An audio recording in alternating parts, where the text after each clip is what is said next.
Good morning students. ਅੱਜ ਬੇਟਾ ਆਪਾਂ ਕਰਾਂਗੇ BA 4th ਸੈਮ ਦਾ ਸੈਕੰਡ ਚੈਪਟਰ ਪਾਰਟੀ ਜਿਹੜੀਆਂ ਨੈਸ਼ਨਲ ਪਾਰਟੀਜ਼ ਆ। ਇਹਦੇ ਵਿੱਚ ਤੁਹਾਡੇ ਸਿਲੇਬਸ ਵਿੱਚ ਆਈਆਂ ਹੋਈਆਂ Congress party, BJP party. First of all ਕਰਾਂਗੇ ਕਾਂਗਰਸ ਪਾਰਟੀ।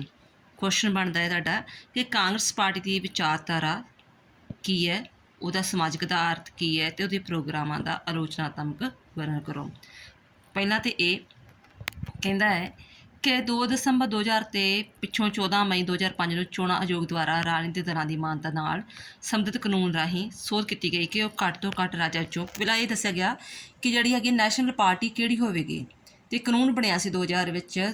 ਜਦੋਂ 14 ਮਈ 2005 ਕਾਨੂੰਨ ਬਣਾਇਆ ਅਤੇ ਉਹ ਚੋਣ ਆਯੋਗ ਨੇ ਕਾਨੂੰਨ ਬਣਾਇਆ ਕਿ ਘੱਟੋ ਘੱਟ ਉਹਨੂੰ ਨੈਸ਼ਨਲ ਜਿਹੜੀ ਹੈਗੀ ਪਾਰਟੀ ਸਥਾਪਿਤ ਕੀਤਾ ਜਾਏਗਾ ਜਿਹਨੇ ਲੋਕ ਸਭਾ ਦੀਆਂ ਚੋਣਾਂ, ਜਿਹੜੀਆਂ MP ਦੀਆਂ ਚੋਣਾਂ ਹੁੰਦੀਆਂ ਵਾ, ਲੋਕ ਸਭਾ ਦੀਆਂ ਚੋਣਾਂ ਵਿੱਚ ਘੱਟੋ ਘੱਟ ਜਿਹੜੀ ਹੈਗੀ 2% ਹਿੱਸਾ ਜਾਂ 11 ਸੀਟਾਂ ਪ੍ਰਾਪਤ ਕੀਤੀਆਂ ਹੋਣ, ਜਾਂ ਘੱਟੋ ਘੱਟ 4 ਰਾਜਾਂ ਵਿੱਚੋਂ ਉਹਨੇ ਰਾਜ ਦਲ ਦੇ ਰੂਪ ਵਿੱਚ ਮਾਨਤਾ ਪ੍ਰਾਪਤ ਹੋਵੇ, ਉਹਨੂੰ ਅਸੀਂ ਨੈਸ਼ਨਲ ਪਾਰਟੀ ਬੋਲਾਂਗੇ। ਠੀਕ ਹੈ। ਖੇਤਰੀ ਪਾਰਟੀ ਤੋਂ ਨੈਸ਼ਨਲ ਪਾਰਟੀ ਦਾ ਡਿਫਰੈਂਸ ਇਹ ਆ ਕਿ ਉਹਨੇ ਲੋਕ ਸਭਾ ਦੀਆਂ 11 ਸੀਟਾਂ ਪ੍ਰਾਪਤ ਕੀਤੀਆਂ ਹੋਣ ਜਾਂ 4 ਰਾਜਾਂ ਵਿੱਚੋਂ ਜਿਹੜੀ ਹੈਗੀ ਉਹਨੂੰ ਰਾਣੀ ਦਲ ਤੌਰ 'ਤੇ ਮਾਨਤਾ ਪ੍ਰਾਪਤ ਹੋਣੀ ਚਾਹੀਦੀ ਹੈਗੀ ਆ। ਮਾਨਤਾ ਵਾਪਸ ਲੈਣ ਦਾ ਵੀ ਜਿਹੜੀ ਹੈਗੀਆਂ ਵਾ ਉਹ ਦੱਸਿਆ ਹੈ ਕਿ ਜੇਕਰ ਉਹਨੂੰ ਲੱਗਦਾ ਹੈ ਕਿ ਉਹ ਮੋਡ ਆਫ ਕੰਡਕਟ ਨੂੰ ਫੋਲੋ ਨਹੀਂ ਕਰ ਰਿਹਾ ਤਾਂ ਉਹਦੀ ਮਾਨਤਾ ਵਾਪਸ ਲਈ ਜਾ ਸਕਦੀ ਹੈਗੀ ਨੈਸ਼ਨਲ ਪਾਰਟੀ ਦੀ। ਠੀਕ ਹੈ। ਹੁਣ ਆਪਾਂ ਗੱਲ ਕਰਾਂਗੇ ਭਾਰਤੀ ਰਾਸ਼ਟਰੀ ਕਾਂਗਰਸ ਜਿਹੜੀ ਹੈਗੀ ਹੈ ਕੀ ਹੈ। ਭਾਰਤੀ ਰਾਸ਼ਟਰੀ ਕਾਂਗਰਸ ਦੀ ਸਥਾਪਨਾ ਜਿਹੜੀ ਹੈਗੀ ਆ A.O. ਹਿਊਮ ਨੇ ਕੀਤੀ। A.O. ਹਿਊਮ ਨੇ ਕੀਤੀ ਸੀ 1885 ਵਿੱਚ। ਠੀਕ ਹੈ। ਅਤੇ ਬਟ ਇਹਦਾ ਜਿਹੜਾ ਸ਼ਾਸਨ ਜਿਹੜਾ ਹੈਗਾ ਸੀ 1967 ਤੱਕ ਕੇਂਦਰ ਅਤੇ ਰਾਜਾਂ ਵਿਚਕਾਰ ਰਿਹਾ। ਜੋ ਆਜ਼ਾਦੀ ਪ੍ਰਾਪਤ ਹੋਈ, ਆਜ਼ਾਦੀ ਤੋਂ ਲੈ ਕੇ 1967 ਤੱਕ ਜਿਹੜਾ ਹੈਗਾ ਵਾ ਇਹਦਾ ਜਿਹੜਾ ਸ਼ਾਸਨ ਬਣਿਆ ਰਿਹਾ। ਫਿਰ ਕਹਿੰਦਾ ਜਦੋਂ ਪੰਡਿਤ ਜਵਾਹਰ ਲਾਲ ਨਹਿਰੂ ਦੀ ਮੌਤ ਹੋ ਗਈ ਅਤੇ ਕਾਂਗਰਸ ਪਾਰਟੀ ਕਮਜ਼ੋਰ ਪੈਣ ਲੱਗ ਪਈ। ਕਾਂਗਰਸ ਦਾ ਜਨਮ ਕਹਿੰਦਾ 1977 ਵਿੱਚ ਆਈਆਂ ਫਿਰ ਚੋਣਾਂ ਵਿੱਚ ਕਾਂਗਰਸ ਪਾਰਟੀ ਦੀ ਹਾਰ, ਲੋਕ ਸਭਾ ਦੀਆਂ ਚੋਣਾਂ ਵਿੱਚ ਕਾਂਗਰਸ ਪਾਰਟੀ ਦੀ ਹਾਰ ਹੋਈ ਅਤੇ ਇਸ ਪ੍ਰਤੀ ਸ਼੍ਰੀਮਤੀ ਇੰਦਰਾ ਗਾਂਧੀ ਅਤੇ ਉਹਨਾਂ ਦੇ ਪੁੱਤਰ ਸੰਜੇ ਗਾਂਧੀ ਦੁਆਰਾ ਅੰਦਰੂਨੀ ਸੰਕਟ ਕਾਲ ਕਰਨ ਨੂੰ ਜ਼ਿੰਮੇਵਾਰ ਠਹਿਰਾਇਆ ਗਿਆ। ਕਿ ਜਿਹੜੀ ਨੈਸ਼ਨਲ ਕਾਂਗਰਸ ਪਾਰਟੀ ਆ ਉਹ ਵੀ 2-3 ਟਾਈਪ ਦੀਆਂ ਵਾ। ਆਪਾਂ ਜਿਹੜੀ ਆ ਮੇਨ ਨੈਸ਼ਨਲ ਕਾਂਗਰਸ ਜਿਹੜੀ ਸ਼੍ਰੀਮਤੀ ਸੋਨੀਆ ਗਾਂਧੀ ਦੀ ਆ ਉਹਦੀ ਗੱਲ ਕਰ ਰਹੇ ਹੈਗੇ ਹਾਂ। ਅਤੇ ਜਦੋਂ ਉਹਨਾਂ ਨੇ ਐਮਰਜੈਂਸੀ ਲਾਗੂ ਕੀਤੀ ਸੀ ਸਾਰੇ ਸਟੇਟਾਂ ਵਿੱਚ ਮੈਕਸੀਮਮ, ਉਦੋਂ ਮਤਲਬ ਪਾਰਟੀ ਫਿਰ ਕਮਜ਼ੋਰ ਪੈ ਗਈ ਅਤੇ ਉਹਦਾ ਲੋਕਾਂ ਨੇ ਜ਼ਿੰਮੇਵਾਰ ਠਹਿਰਾਇਆ ਕਿ ਇਹਨੇ ਐਮਰਜੈਂਸੀ ਲਾਗੂ ਕੀਤੀ ਤਾਂ ਕਰਕੇ ਸਾਡੀ ਪਾਰਟੀ ਕਮਜ਼ੋਰ ਪਈ ਹੈਗੀ ਆ। ਦੈਨ ਆਫਟਰ ਸ਼੍ਰੀਮਤੀ ਇੰਦਰਾ ਗਾਂਧੀ ਦੀ ਮੌਤ ਪਿੱਛੋਂ ਕਾਂਗਰਸ ਪਾਰਟੀ ਦੀ ਸਥਿਤੀ ਕਿਹੋ ਜਿਹੀ ਰਹੀ। ਕਹਿੰਦਾ ਹੈ ਕਿ ਫਿਰ ਜਦੋਂ ਅਕਤੂਬਰ 1984 ਨੂੰ ਸ਼੍ਰੀਮਤੀ ਇੰਦਰਾ ਗਾਂਧੀ ਦੀ ਮੌਤ ਹੋਈ ਤਾਂ ਉਸ ਦੀ ਪਾਰਟੀ ਦੀ ਵਾਗਡੋਰ ਉਹਨਾਂ ਦੇ ਪੁੱਤਰ ਰਾਜੀਵ ਗਾਂਧੀ ਨੇ ਸਾਂਭ ਲਈ। ਸ਼੍ਰੀਮਤੀ ਇੰਦਰਾ ਗਾਂਧੀ ਦੀ ਮੌਤ ਤੋਂ ਬਾਅਦ ਉਹਦੇ ਪੁੱਤਰ ਰਾਜੀਵ ਗਾਂਧੀ ਨੇ ਵਾਗਡੋਰ ਸਾਂਭੀ ਅਤੇ ਫਿਰ 1985 ਵਿੱਚ ਰਾਜ ਵਿੱਚ ਵਿਧਾਨ ਸਭਾ ਦੀਆਂ ਚੋਣਾਂ ਵਿੱਚੋਂ ਉਹਨੇ 8 ਰਾਜਾਂ 'ਚ ਕਾਂਗਰਸ ਨੂੰ ਬਹੁਮਤ ਪ੍ਰਾਪਤ ਹੋਈ। ਦੈਨ ਆਫਟਰ ਫਿਰ ਰਾਜੀਵ ਗਾਂਧੀ ਦੀ ਹੱਤਿਆ ਪਿੱਛੋਂ ਕਾਂਗਰਸ ਪਾਰਟੀ ਦੀ ਸਥਿਤੀ ਕੀ ਰਹੀ। 1991 ਵਿੱਚ ਹੋਈਆਂ ਜਦੋਂ 10ਵੀਂ ਲੋਕ ਸਭਾ ਦੀਆਂ ਚੋਣਾਂ ਹੋਈਆਂ ਅਤੇ ਚੋਣਾਂ ਦੌਰਾਨ 21 ਮਈ 1991 ਨੂੰ ਸ਼੍ਰੀ ਰਾਜੀਵ ਗਾਂਧੀ ਦੀ ਮਦਰਾਸ ਨੇੜੇ ਹੱਤਿਆ ਕਰ ਦਿੱਤੀ ਗਈ। ਉਹਨਾਂ ਦੀ ਮੌਤ ਤੋਂ ਬਾਅਦ ਫਿਰ ਸ਼੍ਰੀ P.V. ਨਰਸਿਮਹਾ ਰਾਓ ਨੂੰ ਕਾਂਗਰਸ ਦਾ ਪ੍ਰਧਾਨ ਚੁਣਿਆ ਗਿਆ। ਪਹਿਲਾਂ ਨਹਿਰੂ ਸੀ, ਫਿਰ ਆਈ ਸ਼੍ਰੀਮਤੀ ਇੰਦਰਾ ਗਾਂਧੀ ਤੋਂ ਬਾਅਦ ਰਾਜੀਵ ਗਾਂਧੀ ਤੋਂ ਬਾਅਦ ਆ ਗਿਆ ਸ਼੍ਰੀ P.V. ਨਰਸਿਮਹਾ ਰਾਓ। ਕਹਿੰਦਾ 11ਵੀਂ ਲੋਕ ਸਭਾ ਦੀਆਂ ਚੋਣਾਂ ਵਿੱਚ ਪਾਰਟੀ ਦੀ ਮਾੜੀ ਕਾਰਗੁਜ਼ਾਰੀ ਕਾਰਨ ਉਹਨਾਂ ਨੇ ਆਪਣੀ ਪਾਰਟੀ ਤੋਂ ਹੀ ਅਸਤੀਫਾ ਦੇ ਦਿੱਤਾ। ਕਹਿੰਦਾ ਫਿਰ ਦੈਨ ਆਫਟਰ ਕੀ ਹੋਇਆ ਕਿ ਇਸ ਤੋਂ ਬਾਅਦ ਕਹਿੰਦਾ ਉਹਨਾਂ ਦੀ ਕਾਰਗੁਜ਼ਾਰੀ ਲਈ ਵਧਾਉਣ ਲਈ ਆਲ ਇੰਡੀਆ ਕਾਂਗਰਸ ਕਮੇਟੀ ਦੀ ਇੱਕ ਮੀਟਿੰਗ ਕੀਤੀ ਗਈ ਅਤੇ ਕਿਹਾ ਗਿਆ ਕਿ ਪਾਰਟੀ ਦੁਆਰਾ 33% ਸੀਟਾਂ ਔਰਤਾਂ ਲਈ ਰਾਖਵੀਆਂ ਰੱਖੀਆਂ ਜਾਣ। ਕਿ ਉਹਨੇ ਸੋਚਿਆ ਕਿ ਸਾਡੀ ਪਾਰਟੀ ਦੀ ਕਾਰਗੁਜ਼ਾਰੀ ਕਿਹੜੀ ਕਾਰਨਾਂ ਕਰਕੇ ਮਾੜੀ ਹੋ ਰਹੀ ਆ, ਉਹਦਾ ਸਰਵੇ ਕੀਤਾ ਗਿਆ। ਉਹਦੇ ਵਿੱਚ ਫਿਰ ਉਹਨਾਂ ਨੇ ਮੈਨੀਫੈਸਟੋ 'ਚ ਕਿਹਾ ਗਿਆ ਕਿ 33% ਜਿਹੜੀਆਂ ਔਰਤਾਂ ਲਈ ਸੀਟਾਂ ਰਾਖਵੀਆਂ ਰੱਖੀਆਂ ਜਾਣ, 20% ਸੀਟਾਂ ਜਿਹੜੀਆਂ ਹੈਗੀਆਂ SC/BC ਲਈ ਰਾਖਵੀਆਂ ਰੱਖੀਆਂ ਜਾਣ ਅਤੇ ਪਾਰਟੀ ਪ੍ਰਧਾਨ ਅਤੇ ਦੂਜੇ ਅਹੁਦੇਦਾਰਾਂ ਦੀਆਂ ਮਿਆਦ ਤੋਂ 2 ਜਾਂ 3 ਸਾਲ ਕਰ ਦਿੱਤੀ ਜਾਵੇ। ਪਾਰਟੀ ਦਾ ਝੰਡਾ ਕੀ ਆ। ਪਾਰਟੀ ਦਾ ਝੰਡਾ ਜਿਹੜਾ ਹੈਗਾ ਵਾ ਹਰੇ, ਸਫੇਦ ਅਤੇ ਕੇਸਰੀ ਰੰਗ ਦਾ ਜਿਹੜਾ ਹੈਗਾ ਵਾ ਝੰਡਾ ਵਾ, ਅਤੇ ਜਿਹੜਾ ਚੋਣ ਨਿਸ਼ਾਨ ਹੈਗਾ ਉਹ ਹੈਗਾ ਹੱਥ। ਹੁਣ ਕਿਹੜੇ ਜਿਹੜੇ ਹੈਗੇ ਆ ਡਿਟਰਮੀਨੇਟਸ ਆ ਜਾਂ ਸਮਰਥਨ ਆ ਜਿਨ੍ਹਾਂ ਦਾ ਕਾਂਗਰਸ ਪਾਰਟੀ ਨੂੰ ਸਮਰਥਨ ਹੈਗਾ ਵਾ, ਕਿਹੜੇ ਆਧਾਰ ਨੇ। ਕਾਂਗਰਸ ਦਾ ਸਮਾਜਿਕ ਆਧਾਰ ਜਾਂ ਸਮਰਥਨ ਆਧਾਰ। ਫਸਟ ਆਫ ਆਲ ਜਿਹੜੇ ਧਾਰਮਿਕ ਘੱਟ ਗਿਣਤੀ ਦੇ ਲੋਕ ਨੇ, ਜਿਵੇਂ ਮੁਸਲਮਾਨ ਵਾ ਜਾਂ ਸਿੱਖ ਵਾ ਜਾਂ ਕਹਿ ਲਓ ਕਿ ਆਪਣੇ ਈਸਾਈ ਲੋਕ ਨੇ, ਠੀਕ ਆ, ਉਹਨਾਂ ਦਾ ਇਹਨਾਂ ਸਮਰਥਨ ਧਾਰਮਿਕ ਘੱਟ ਗਿਣਤੀ ਦੇ।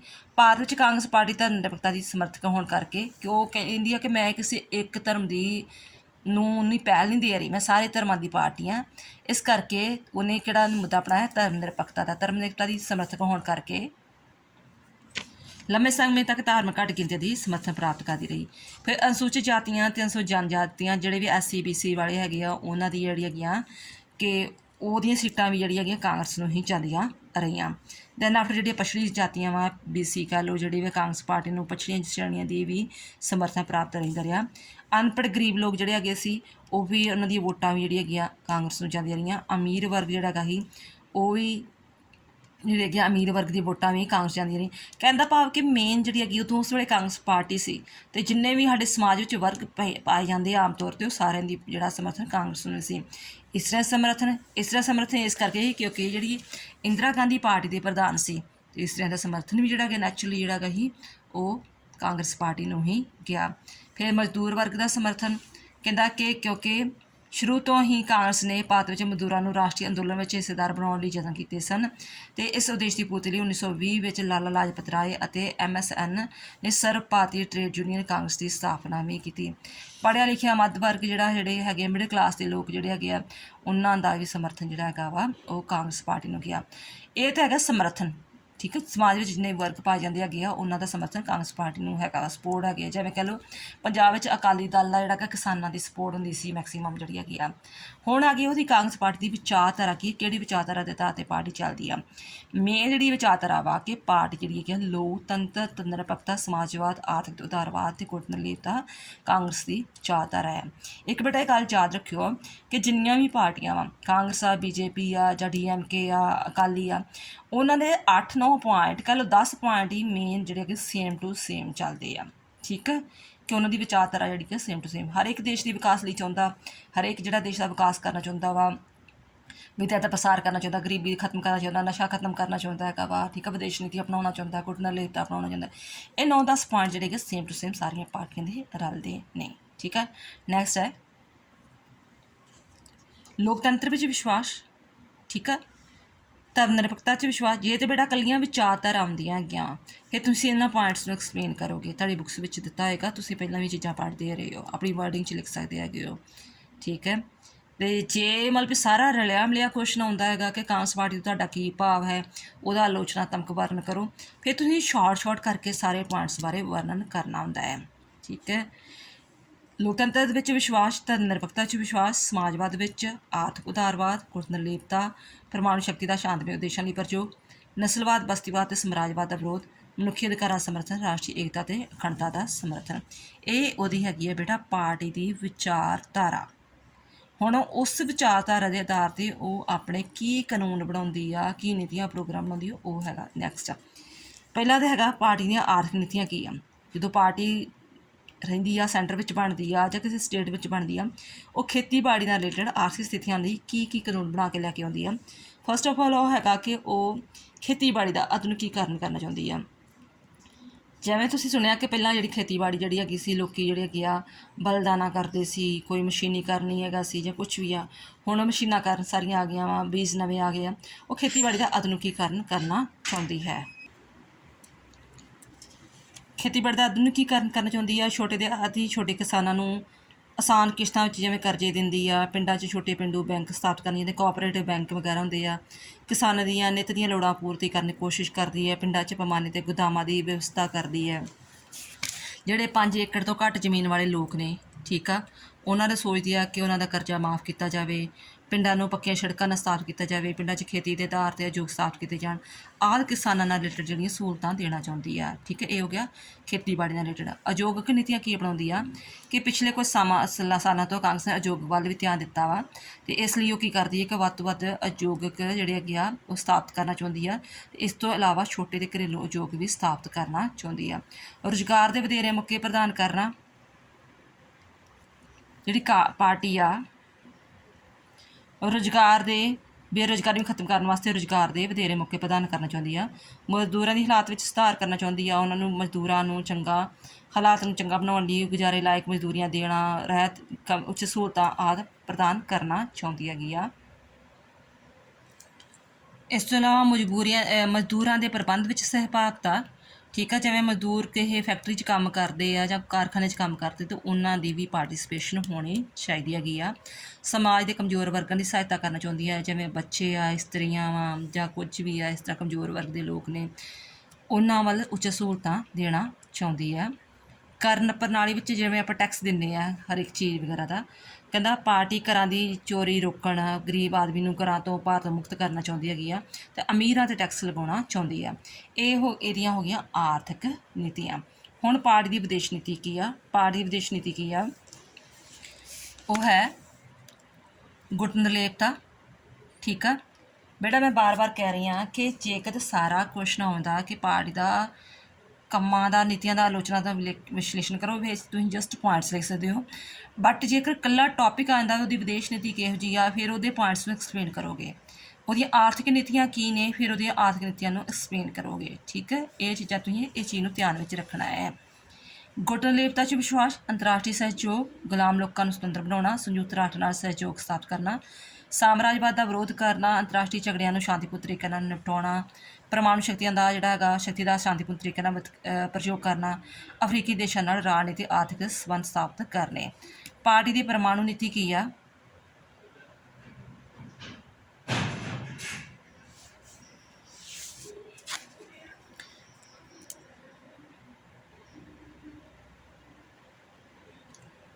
ਪਾਰਟੀ ਦੀ ਪਰਮਾਣੂ ਨੀਤੀ ਹੈ ਕਿ ਜਿਵੇਂ ਕਿ ਆਪਾਂ ਜਾਣਦੇ ਹਾਂ ਕਿ ਕਾਂਗਰਸ ਪਾਰਟੀ ਪਰਮਾਣੂ ਸ਼ਕਤੀ ਦਾ ਵਿਕਾਸ ਸ਼ਾਂਤਮਈ ਤਰੀਕੇ ਨਾਲ ਕਰਨਾ ਚਾਹੁੰਦੀ ਆ, ਘੱਟ ਗਿਣਤੀ ਦੇ ਹਿੱਤਾਂ ਦੀ ਰਾਖੀ ਕਰਨੀ, ਇਸ ਲਈ ਉਹ ਆਯੋਗ ਸਥਾਪਿਤ ਕਰਨੇ ਚਾਹੁੰਦੇ ਤਾਂ ਜੋ ਜਿਹੜੇ ਘੱਟ ਗਿਣਤੀ ਦੇ ਲੋਕ ਆਪਣੇ ਹਿੱਤਾਂ ਦੀ ਰਾਖੀ ਕਰ ਸਕਣ। ਅਨੁਸੂਚਿਤ ਜਾਤੀ ਤੇ ਪਛੜੀ ਜਾਤੀ ਦੇ ਵਰਗਾਂ ਦੇ ਹਿੱਤਾਂ ਦੀ ਰਾਖੀ ਕਰਨਾ ਚਾਹੁੰਦੀ ਹੈ।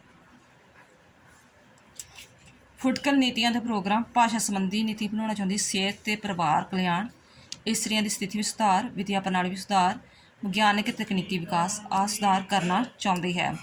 ਹੁਣ ਜਿਹੜੀ 17ਵੀਂ ਲੋਕ ਸਭਾ ਦੀ ਚੋਣ ਆਈ, 17ਵੀਂ ਲੋਕ ਸਭਾ ਦੀਆਂ ਚੋਣਾਂ ਲਈ ਕਾਂਗਰਸ ਪਾਰਟੀ ਦਾ ਚੋਣ ਮਨੋਰਥ ਕੀ ਸੀ? ਜਦੋਂ 17ਵੀਂ ਲੋਕ ਸਭਾ ਦੀਆਂ ਚੋਣਾਂ ਹੋਈਆਂ, ਬਟ ਜਿਵੇਂ ਜਦ ਤੁਹਾਨੂੰ ਪਤਾ ਹੀ ਹੈ ਕਿ ਇਹ ਜਿਹੜੇ ਹੈਗੇ ਆ 17ਵੀਂ ਲੋਕ ਸਭਾ ਵਿੱਚ ਸੈਂਟਰ ਵਿੱਚ BJP ਦੀ ਸਰਕਾਰ ਆਈ ਆ, ਬਟ ਇਹਨਾਂ ਨੇ ਵੀ ਕੀ ਮੈਨੀਫੈਸਟੋ ਰੱਖਿਆ ਸੀ? ਮੈਨੀਫੈਸਟੋ ਨੂੰ ਆਪਾਂ ਮਨੋਰਥ ਪੱਤਰ ਕਹਿੰਦੇ ਆ, ਜਿਹਦੇ ਵਿੱਚ ਕਹਿ ਦਿੰਦੇ ਆ ਕਿ ਹਾਂ ਕਿ ਜਦੋਂ ਇਨ ਕੇਸ ਸਾਡੀ ਸਰਕਾਰ ਆਉਂਦੀ ਆ ਅਤੇ ਅਸੀਂ ਦੇਸ਼ ਲਈ ਕਿਹੜੀ ਸਕੀਮਾਂ ਲੈ ਕੇ ਆਵਾਂਗੇ। ਉਹਨਾਂ ਨੇ ਕੀ ਰੱਖਿਆ ਸੀ ਕਿ 2019 ਵਿੱਚ ਜਿਹੜੀਆਂ ਹੈਗੀਆਂ ਚੋਣਾਂ ਹੋਈਆਂ ਤਾਂ ਉਦੋਂ ਇਸ ਪਾਰਟੀ ਦਾ ਪ੍ਰਧਾਨ ਸ਼੍ਰੀ ਰਾਹੁਲ ਗਾਂਧੀ ਸੀ।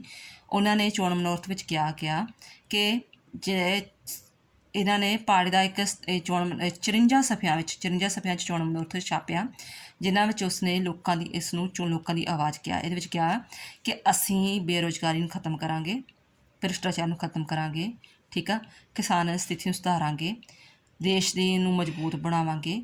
ਇਸ ਤੋਂ ਇਲਾਵਾ ਚੋਣ ਮਨੋਰਥ ਦੇ ਵਿੱਚ ਵਾਅਦਾ ਕੀਤਾ ਗਿਆ ਕਿ ਚੋਣ ਮਨੋਰਥ ਪੱਤਰ ਤਿਆਰ ਕਰਨ ਲਈ 1,60,000 ਲੋਕਾਂ ਕੋਲ ਸੁਝਾਅ ਲਏ ਗਏ ਹਨ ਅਤੇ ਜਿਨ੍ਹਾਂ ਦੇ ਆਧਾਰ 'ਤੇ ਅਸੀਂ ਸਾਰੇ ਕਾਨੂੰਨ ਵਗੈਰਾ ਬਣਾਵਾਂਗੇ। ਇਹਦੇ ਵਿੱਚ ਕਿਹੜੀਆਂ ਉਹਨਾਂ ਨੀਤੀਆਂ ਸ਼ਾਮਲ ਕੀਤੀਆਂ ਸੀ? ਕਿਸਾਨਾਂ ਦੀ ਸਮੱਸਿਆ ਨੂੰ ਦੂਰ ਕਰਨਾ, ਠੀਕ ਹੈ। ਦੈਨ ਆਫਟਰ ਦੇਸ਼ ਵਿੱਚ ਗਰੀਬੀ ਦੇ ਖਾਤਮੇ ਲਈ, ਗਰੀਬੀ ਦੀ ਰੇਖਾ ਤੋਂ ਹੇਠਾਂ ਰਹਿਣ ਵਾਲੇ ਜਿਹੜੇ ਲੋਕ ਵਾ ਉਹਨਾਂ ਲਈ NYAY ਯੋਜਨਾ ਆਰੰਭ ਕੀਤੀ ਜਾਣੀ। ਦੈਨ ਆਫਟਰ ਬੇਰੁਜ਼ਗਾਰੀ ਦੇ ਖਾਤਮੇ ਲਈ 2020 ਤੱਕ ਨੌਜਵਾਨਾਂ ਨੂੰ 22 ਲੱਖ ਨੌਕਰੀਆਂ ਦੇਣੀਆਂ। ਸਿੱਖਿਆ ਦੀ ਗੁਣਵੱਤਾ ਨੂੰ ਸੁਧਾਰਨ ਵਾਸਤੇ ਜਿਹੜਾ GDP ਦਾ 6% ਹਿੱਸਾ ਸਿੱਖਿਆ ਦੇ ਖਰਚ ਕਰਨਾ, ਯਾਨੀ ਕਿ ਜਿੰਨਾ ਤੁਹਾਡਾ ਪੈਸਾ ਇਕੱਠਾ ਹੁੰਦਾ ਹੈ ਸੈਂਟਰ ਦੇ ਵਿੱਚ ਟੈਕਸ ਲਗਾ ਕੇ ਵਗੈਰਾ, ਉਹਦੇ ਵਿੱਚੋਂ ਘੱਟੋ ਘੱਟ ਕਿਹਾ ਕਿ ਅਸੀਂ 6% ਹਿੱਸਾ ਸਿੱਖਿਆ ਦੇ ਸੁਧਾਰ ਲਈ ਰੱਖਾਂਗੇ। ਫਿਰ ਸਰਕਾਰੀ ਅਦਾਰਿਆਂ ਦੀ ਆਜ਼ਾਦੀ ਅਤੇ ਖੁਦਮੁਖਤਿਆਰੀ 'ਤੇ ਮੁੜ ਯਕੀਨੀ ਬਣਾਉਣਾ। GST ਨੂੰ ਸਹੀ ਅਰਥਾਂ ਵਿੱਚ ਸੌਖਾ ਬਣਾਉਣਾ। ਚੌਗਿਰਦੇ ਦੀ ਸੁਰੱਖਿਆ ਲਈ ਅਥਾਰਟੀ ਕਾਇਮ ਕਰਨੀ। ਅੱਤਵਾਦ ਨੂੰ ਖਤਮ ਕਰਨ ਲਈ ਕੋਸ਼ਿਸ਼ ਕਰਨੀ। ਗੈਰ ਕਾਨੂੰਨੀ ਆਵਾਸ ਨੂੰ ਰੋਕਣਾ, ਜਿੱਦਾਂ ਬਾਹਰੋਂ ਦੂਜੇ ਦੇਸ਼ਾਂ ਤੋਂ ਲੋਕ ਇੱਧਰ ਆਣ ਕੇ ਵਸ ਜਾਂਦੇ ਉਹਨਾਂ ਨੂੰ ਰੋਕਣਾ। ਇਸ ਦੇ ਕੁਝ ਹੈਗੇ ਸੀ ਚੋਣ ਮਨੋਰਥ ਪੱਤਰ। ਅਤੇ ਹੁਣ ਆ ਗਿਆ ਇਹਦਾ ਮੂਲਾਂਕਣ ਕਿ ਹਾਂ ਪਾਰਟੀ ਜਦੋਂ ਦੀ ਸ਼ੁਰੂ ਤੋਂ ਹੋਂਦ ਵਿੱਚ ਆਈ ਆ ਅਤੇ ਹੁਣ ਤੱਕ ਕਿਹੜੀਆਂ ਨੇ ਇਲੈਕਸ਼ਨ ਲੜੀਆਂ ਅਤੇ ਕਿੰਨੀ ਨੇ ਜਿੱਤ ਪ੍ਰਾਪਤ ਕੀਤੀ ਸੀ ਅਤੇ ਕੀ ਇਹਦੀ ਕਾਰਗੁਜ਼ਾਰੀ ਦੀ। ਕਹਿੰਦਾ ਰਾਸ਼ਟਰੀ ਕਾਂਗਰਸ, ਜਿਸ ਨੂੰ ਆਪਾਂ ਬੋਲਚਾਲ ਵਿੱਚ ਕਾਂਗਰਸ ਪਾਰਟੀ ਵੀ ਕਹਿ ਦਿੰਦੇ ਹੈਗੇ ਆ, ਇਹਨੂੰ ਜਾਣਿਆ ਜਾਂਦਾ ਵਾ, ਭਾਰਤ ਦਾ ਸਭ ਤੋਂ ਪੁਰਾਣਾ ਦਲ ਹੈ। ਦੇਸ਼ ਦੀ ਆਜ਼ਾਦੀ ਵਿੱਚ ਵੀ ਇਹਨੇ ਮਹੱਤਵਪੂਰਨ ਹਿੱਸਾ ਪਾਇਆ ਸੀ ਅਤੇ ਆਜ਼ਾਦੀ ਤੋਂ ਲੈ ਕੇ ਯਾਨੀ ਕਿ 80 ਤੱਕ ਇਹੀ ਸੈਂਟਰ ਅਤੇ ਰਾਜਾਂ ਵਿੱਚ ਇਹਦੀ ਸਰਕਾਰ ਬਣੀ ਰਹੀ ਆ। ਅਤੇ ਦੈਨ ਆਫਟਰ ਕਹਿੰਦਾ ਸਿਰਫ 77 ਵਿੱਚ ਜਿਹੜੀਆਂ ਹੈਗੀਆਂ ਸੀ, 70 ਤੋਂ ਲੈ ਕੇ 80 ਤੱਕ ਹੀ ਸਿਰਫ ਇਹਨੇ 3 ਸਾਲ ਨਹੀਂ ਰਾਜ ਕੀਤਾ, ਬਟ ਮੈਕਸੀਮਮ ਜਿਹੜਾ 85 ਤੱਕ ਇਹਨੇ ਰਾਜ ਕੀਤਾ ਹੈ। ਅਤੇ 17ਵੀਂ ਲੋਕ ਸਭਾ ਦੀਆਂ ਚੋਣਾਂ ਵਿੱਚ ਕਾਂਗਰਸ ਪਾਰਟੀ ਦੀ ਕਾਰਗੁਜ਼ਾਰੀ ਕੀ ਰਹੀ? ਕਹਿੰਦਾ ਜਨਤਾ ਪਾਰਟੀ ਦੀ ਸਰਕਾਰ ਦੀ ਗਿਰਜਾਣ ਪਿੱਛੋਂ 1980 ਵਿੱਚ 7ਵੀਂ ਲੋਕ ਸਭਾ ਦੀਆਂ ਚੋਣਾਂ ਕਰਾਈਆਂ ਗਈਆਂ ਸਨ, ਜਿਨ੍ਹਾਂ ਵਿੱਚੋਂ ਪਾਰਟੀ ਦੁਆਰਾ 0.7% ਵੋਟਾਂ ਪ੍ਰਾਪਤ ਕੀਤੀਆਂ ਗਈਆਂ ਅਤੇ ਇਸ ਨੇ 353 ਸੀਟਾਂ ਪ੍ਰਾਪਤ ਕੀਤੀਆਂ। ਫਿਰ 8ਵੀਂ ਲੋਕ ਸਭਾ ਵਿੱਚ ਕਾਂਗਰਸ ਪਾਰਟੀ ਦੀ ਕਾਰਗੁਜ਼ਾਰੀ ਕੀ ਆ, ਕਹਿੰਦਾ ਇਸ ਵਿੱਚ 1984 ਵਿੱਚ ਸ਼੍ਰੀਮਤੀ ਇੰਦਰਾ ਗਾਂਧੀ ਦੀ ਮੌਤ ਪਿੱਛੋਂ ਮੁੜ ਕੇ ਰਾਜੀਵ ਗਾਂਧੀ ਨੇ ਚੋਣਾਂ ਲੜੀਆਂ ਅਤੇ ਇਸ ਦੇ ਵਿੱਚ ਵੀ ਉਹਨਾਂ ਨੇ ਜਿਹੜੀ ਹੈਗੀ ਆ ਲੋਕ ਸਭਾ ਜਿਹੜੇ ਹੈਗਾ ਸੀ ਰਾਜੀਵ ਗਾਂਧੀ ਨੂੰ ਪ੍ਰਧਾਨ ਮੰਤਰੀ ਦੇ ਅਹੁਦੇ ਲਈ ਸਹੁੰ ਚੁਕਾਈ ਗਈ।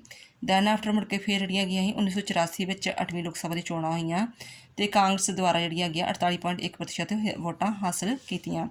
ਦੈਨ 9ਵੀਂ ਲੋਕ ਸਭਾ ਦੀ ਚੋਣਾਂ ਹੋਈਆਂ 1999 ਵਿੱਚ ਅਤੇ ਇਹਨੇ 39.53 ਵੋਟਾਂ ਪ੍ਰਾਪਤ ਕੀਤੀਆਂ, ਯਾਨੀ ਕਿ ਸਿਰਫ ਇਹਨੂੰ 193 ਸੀਟਾਂ ਹੀ ਪ੍ਰਾਪਤ ਹੋ ਸਕੀਆਂ। 10ਵੀਂ ਲੋਕ ਸਭਾ ਦੀ ਚੋਣਾਂ ਵਿੱਚ 1991 ਵਿੱਚ ਇਹਨੇ ਕਹਿੰਦਾ ਕਿ ਜਿਹੜੀਆਂ ਹੈਗੀਆਂ ਸੀ ਚੋਣਾਂ ਦੌਰਾਨ 21 ਮਈ 1991 ਨੂੰ ਸ਼੍ਰੀ ਰਾਜੀਵ ਗਾਂਧੀ ਦੀ ਤਾਮਿਲਨਾਡੂ ਵਿੱਚ ਇਹਦੀ ਹੱਤਿਆ ਹੋ ਗਈ, ਜੋ ਕਿ ਪਾਰਟੀ ਦੀ ਬਹੁਤ ਵੱਡਾ ਜਿਹੜਾ ਹੈਗਾ ਧੱਕਾ, ਯਾਨੀ ਕਿ ਹਿਸਾਬ ਨਾਲ ਲੱਗਾ ਪਾਰਟੀ ਦੀ ਜਿਹੜੀ ਹੈਗੀ ਸ਼ਾਖ ਨੀਚੇ ਗਿਰਦੀ ਗਈ। ਫਿਰ 11ਵੀਂ ਲੋਕ ਸਭਾ ਦੀ ਚੋਣਾਂ ਹੋਈ 1996 ਵਿੱਚ, ਇਹਦੇ ਵਿੱਚ ਵੀ ਜਿਹੜੀਆਂ ਹੈਗੀਆਂ ਚੋਣਾਂ ਕਰਾਈ ਗਈਆਂ ਅਤੇ 6 ਰਾਜਾਂ ਅਸਾਮ, ਪੱਛਮੀ ਬੰਗਾਲ, ਕੇਰਲਾ, ਤਾਮਿਲਨਾਡੂ, ਪਾਂਡੀਚੇਰੀ। ਇਹਦੇ ਵਿਧਾਨ ਸਭਾ ਦੀ ਚੋਣਾਂ ਵਿੱਚ ਪਾਰਟੀ ਦੀ ਕਾਰਗੁਜ਼ਾਰੀ ਕਾਫੀ ਨਿਰਾਸ਼ਾਜਨਕ ਰਹੀ। ਫਿਰ 12ਵੀਂ ਲੋਕ ਸਭਾ ਦੀ ਚੋਣਾਂ ਹੋਈਆਂ 1998 ਵਿੱਚ ਅਤੇ 12ਵੀਂ ਲੋਕ ਸਭਾ ਵਿੱਚ ਵੀ 5 ਰਾਜਾਂ ਦੀ ਵਿਧਾਨ ਸਭਾ ਦੀ ਚੋਣਾਂ ਵਿੱਚ ਵੀ ਪਾਰਟੀ ਦੀ ਸਥਿਤੀ ਕੋਈ ਵਿਸ਼ੇਸ਼ ਸੁਧਾਰ ਨਹੀਂ, ਯਾਨੀ ਕਿ ਹੁਣ ਪਾਰਟੀ ਦੀ ਜਿਹੜੀ ਹੈਗੀ ਆ ਡੇ ਬਾਏ ਡੇ ਜਿਹੜੀ ਹਰ ਲੋਕ ਸਭਾ ਦੀ ਚੋਣ ਵਿੱਚ ਇਹਦੀ ਗਿਰਾਵਟ ਹੀ ਆਉਂਦੀ ਆ ਰਹੀ ਆ। ਨੈਕਸਟ ਹੈ 13ਵੀਂ ਲੋਕ ਸਭਾ ਦੀ ਚੋਣਾਂ।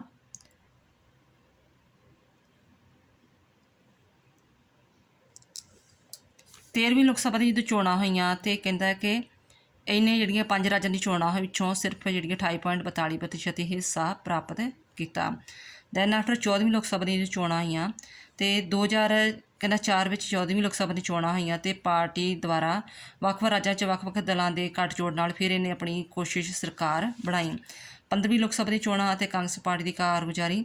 ਫਿਰ ਮਈ 2009 ਵਿੱਚ 15ਵੀਂ ਲੋਕ ਸਭਾ ਦੀ ਚੋਣਾਂ ਕਾਂਗਰਸ ਪਾਰਟੀ ਦੁਆਰਾ ਪਿਛਲੇ 5 ਸਾਲਾਂ ਦਾ ਡਾਕਟਰ ਮਨਮੋਹਨ ਸਿੰਘ ਦੀ ਅਗਵਾਈ ਹੇਠਾਂ ਫਿਰ UPA ਦੀ ਸਰਕਾਰ ਬਣੀ। ਦੈਨ ਆਫਟਰ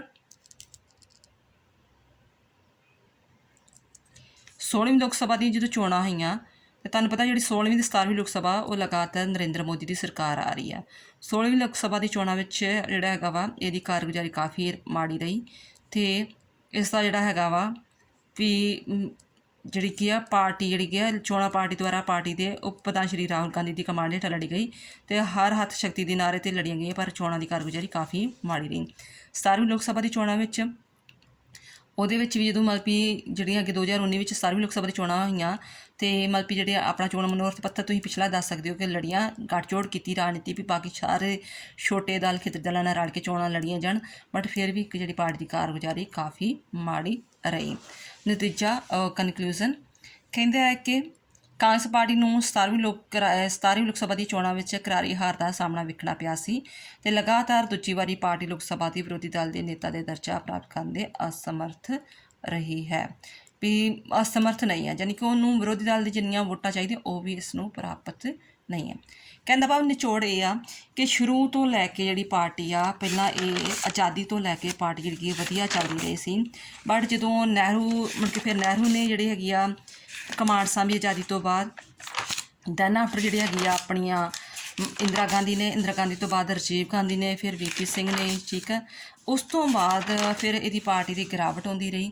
ਗਿਰਾਵਟ ਆਉਣ ਦੇ ਨਾਲ ਦੈਨ ਆਫਟਰ ਫਿਰ ਜਿਹੜੀ ਹੈਗੀ ਆ ਫਿਰ ਇਹਨਾਂ ਨੇ ਰਲ ਮਿਲੀ ਸਰਕਾਰਾਂ ਬਣਾਉਣ ਦੀ ਕੋਸ਼ਿਸ਼ ਵੀ ਕੀਤੀ। ਮਨਮੋਹਨ ਸਿੰਘ ਦੇ ਥੋੜ੍ਹਾ ਚਿਰ ਪਾਰਟੀ ਰਹੀ ਕਿਉਂਕਿ ਗੱਠਜੋੜ ਦੀ ਰਾਜਨੀਤੀ ਨਾਲ ਜਿਹੜੀ ਹੈਗੀ ਆ ਪਾਰਟੀ ਸਹੀ ਤਰ੍ਹਾਂ ਕਾਰਗੁਜ਼ਾਰੀ ਨਹੀਂ ਕਰ ਸਕੀ।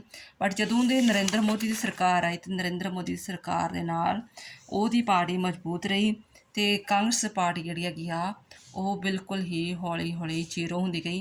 ਕਹਿੰਦਾ ਭਾਵ ਕਿ ਜਿੰਨੀ ਕਿ ਵਿਰੋਧੀ ਪਾਰਟੀ ਨੂੰ ਮਾਨਤਾ ਪ੍ਰਾਪਤ ਲਈ ਉਹਨੂੰ ਸੀਟਾਂ ਚਾਹੀਦੀਆਂ ਉਹ ਵੀ ਇਹਨੂੰ ਸੀਟਾਂ ਪ੍ਰਾਪਤ ਨਹੀਂ ਹੋ ਸਕੀਆਂ। ਸੈਂਟਰ ਵਿੱਚ ਕੀ ਈਵਨ ਕਿ ਸਟੇਟਾਂ ਵਿੱਚ ਵੀ ਇਹ ਪਾਰਟੀ ਜਿਹੜੀ ਹੈਗੀ ਆ ਉਹ 28-29 ਰਾਜਾਂ ਵਿੱਚ ਵੀ ਕਹਿ ਲਓ 4-5 ਰਾਜਾਂ ਵਿੱਚ ਹੀ ਜਿਹੜੀ ਕਾਂਗਰਸ ਪਾਰਟੀ ਹੁਣ ਹੋਂਦ ਵਿੱਚ ਹੈ। ਆਈ ਹੋਪ ਇਹ ਸਾਰੀ ਕਾਂਗਰਸ ਪਾਰਟੀ ਦਾ ਜਿਹੜਾ ਹੈਗਾ ਵਾ ਤੁਹਾਨੂੰ ਕੁਐਸਚਨ ਹੈ, ਯਾਨੀ ਕਿ ਇਹਦੇ ਵਿੱਚੋਂ ਹੀ ਇਸ ਕੁਐਸਚਨ ਜਿਹੜਾ ਹੈਗੇ ਇਹ 'ਚ 2-3 ਟਾਈਪ ਦੇ ਕੁਐਸਚਨ ਬਣ ਕੇ ਆ ਸਕਦੇ ਹੈਗੇ ਆ ਕਿ ਕਾਂਗਰਸ ਪਾਰਟੀ ਬਾਰੇ ਤੁਸੀਂ ਕੀ ਜਾਣਦੇ ਹੋ ਅਤੇ ਜਾਂ ਕਾਂਗਰਸ ਪਾਰਟੀ ਦੀ ਵਿਦੇਸ਼ ਨੀਤੀ ਬਾਰੇ ਦੱਸੋ, ਜਾਂ ਉਹਦੀਆਂ ਆਰਥਿਕ ਨੀਤੀਆਂ ਬਾਰੇ ਦੱਸੋ, ਜਾਂ ਉਹਦੀਆਂ ਪ੍ਰੋਗਰਾਮ ਨੀਤੀਆਂ ਬਾਰੇ ਦੱਸੋ, ਜਾਂ ਕਾਂਗਰਸ ਪਾਰਟੀ ਦੇ ਆਲੋਚਨਾਤਮਕ ਮੁਲਾਂਕਣ ਕਰੋ। ਇਹ ਸਾਰੀ ਜਿਹੜੀ ਹੈਗੀ ਆ ਇਹ ਕੁਐਸਚਨ ਵਗੈਰਾ ਤੁਹਾਡਾ ਅਟੈਂਪਟ ਹੋ ਜਾਣਾ ਹੈਗਾ ਵਾ, ਠੀਕ ਹੈ। ਜਿਸ ਹਿਸਾਬ ਨਾਲ ਕੁਐਸਚਨ ਹੋਣਾ ਉਸ ਹਿਸਾਬ ਨਾਲ ਹੀ ਕੁਐਸਚਨ ਤੁਸੀਂ ਅਟੈਂਪਟ ਕਰਨਾ ਹੈਗਾ ਵਾ।